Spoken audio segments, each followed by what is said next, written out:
And so because of that, companies are racing to embrace these technologies. We're seeing what I think is a generative AI arms race, because at their core, these technologies scale intelligence.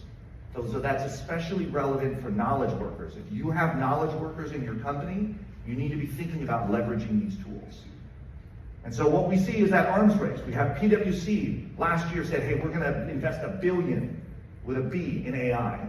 And then EY, a company I do work with, said, no, we have invested past tense $1.4 billion in AI.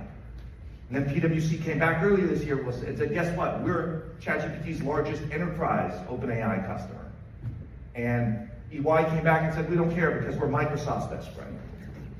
And you can feel it in the market, right? It's this one-upsmanship where everyone's saying, okay, we're going bigger on AI than the next person. And across the companies I work with and the landscape that I view, I see companies looking across all of their knowledge workers, all the different silos, and saying, where can I invest in these tools? Where can I put them in the hands of my employees to help make them more productive, higher throughput, produce better quality? There we go. And it's funny that Microsoft has created Copilot, right? What's the term they use for the tool that they've embedded in Office? It's Copilot. It's an aviation term. If you look in the cockpit of an aircraft in 100 years ago, you would have seen something like this.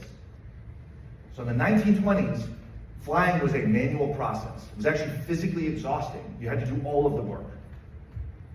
By the 1950s, I call it machine assisted. That means there are some lightweight navigation systems. They point you in the right direction. You're still doing most of the work.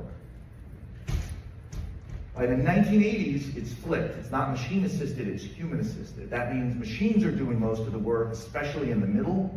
Humans do a lot of the work in the beginning and the end, takeoff and landing.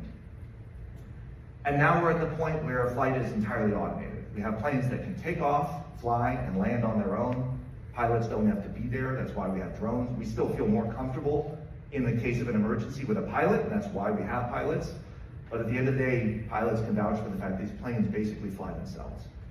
They're more programmer. I actually met pilots last weekend at a wedding. They're more programmers than they are pilots now.